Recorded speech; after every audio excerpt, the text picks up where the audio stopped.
똑같은 작업장에서 일을 해도 멀리서 보면 입고 있는 작업복이 똑같아 보이는데도 현장의 노동자들은 구별됩니다. 정규직이냐 비정규직이냐로, 또 출신에 따라 구별되기도 합니다. 본사 출신이냐, 원청 출신이냐, 하청 출신이냐.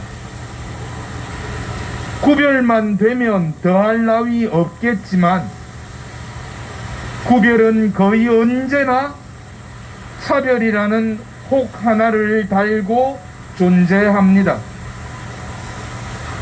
함께 살아가자는 뜻의 상생은 사전에나 나오는 단어요, 추구해야 할 머나먼 목표로 여겨지거나 권력이나 금력을 가진 자들이 듣기 좋아하는 소리일 뿐, 그 힘들을 미미하게 소유하거나 거의 전무한 이들은 언제나 자신들이 더 손해보아야 한다는 무언의 압박감을 느끼게 하는 소리에 지나지 않습니다.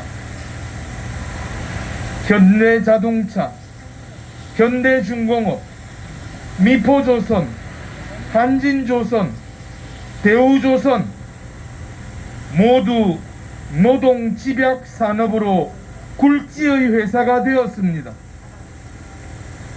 이 회사들의 공장들에는 언제나 본사 직원들과 원청 노동자 그리고 하청 노동자들이 있었고 지금도 그렇습니다.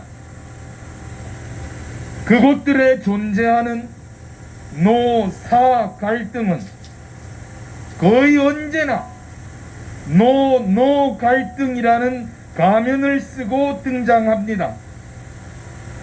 그 가면은 갈등보다는 좋은 게 좋은 것 아니냐며 쓰잘데기 하나 없는 데에 신경 쓰기 싫어하고, 그런 갈등은 하등 경제 발전에 도움이 되지 않을 뿐 아니라 아예 좀 먹는 것으로 여기는 사측이 자신들의 손이 더럽혀질까 저해서 만들어낸 것들입니다.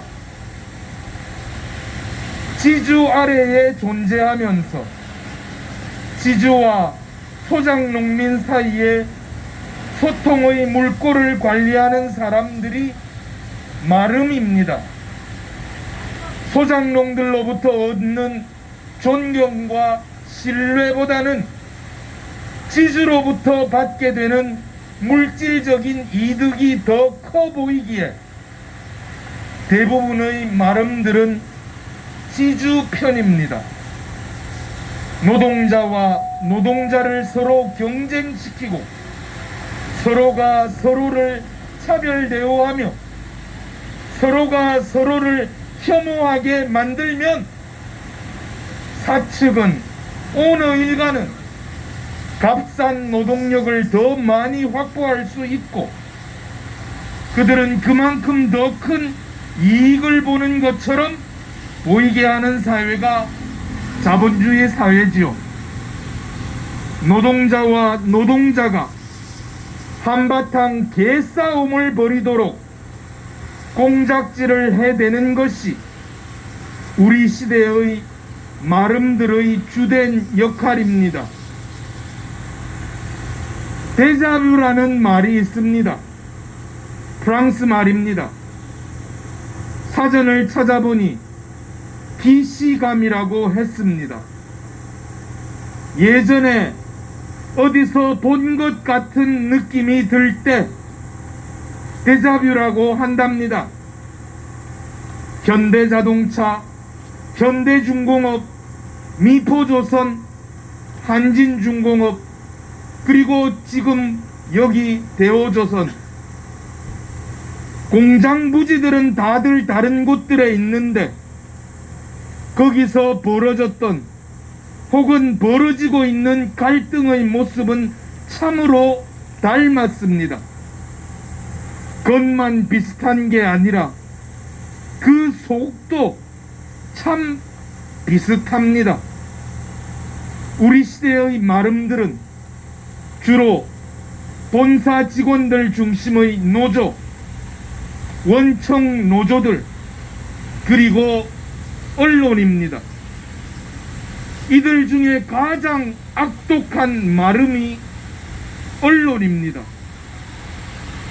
프란치스코 교황님의 유명한 말씀, 진리로 자리매겨도 손색이 없을 말씀, 곧 인간의 고통 앞에 중립은 없다는 이 말씀 앞에 언론은 중립을 지킨답시고 갈등 중에 있는 사람들의 양자간 입장을 전달하는 것처럼 하면서도 그 갈등의 원인과 그 갈등의 본질에 대해서는 침묵합니다. 악을 보고도 침묵하는 것은 그 자체가 악입니다. 하느님은 그런 사람을 죄 없다고 하지 않으실 겁니다. 악에 맞서 목소리를 내지 않는 것은 악에 동의한다고 말하는 것이며, 악에 맞서 행동에 나서지 않는 것은 악을 위해 행동하는 것입니다. 가톨릭 교회는 하느님도 일하셨다면서 노동의 신성한 가치에 대해서 말을 하고, 노동의 목적은 인간이며 노동은 생산의 원인이지만 자본은 생산의 도구에 지나지 않는다고 가르칩니다. 더불어 노동에서 인간이 그 독특한 존엄성을 얻는다고 천명합니다. 그러나 노동에 대한 가톨릭 교회의 가르침은 참으로 열악한 이 나라 이 땅의 노동의 현실 앞에서 바람 앞의 촛불처럼 약하디 약합니다. 성당이나 예배당 문 밖만 나가면 싫어도 마주쳐야만 하는 환장할 현실 속에서 듣기 좋은 말, 달콤한 말, 위로의 말이라도 신부나 목사의 입에서 나오면 살아갈 희망이라도 생기고 살아갈 기쁨이라도 생길 텐데, 자꾸만 암울한 현실에 대해서 이야기를 하면 사람들은 암울한 현실을 만들어내고 있는 장본인들에게 분노하는 것이 아니라 도리어 그 현실을 고발하는 사람에게 분노합니다. 게다가 분노의 화살마저도 그 관역을 바꾸어 버리는 언론 마름들, 일명 뻐꾸기들의 수완이 놀라움을 넘어서 무섭기까지 합니다. 방금 우리가 들었던 오늘 복음에서 예수께서는 예언자는 어디에서나 존경받지만 고향과 집안에서만은 존경받지 못한다고 하셨습니다.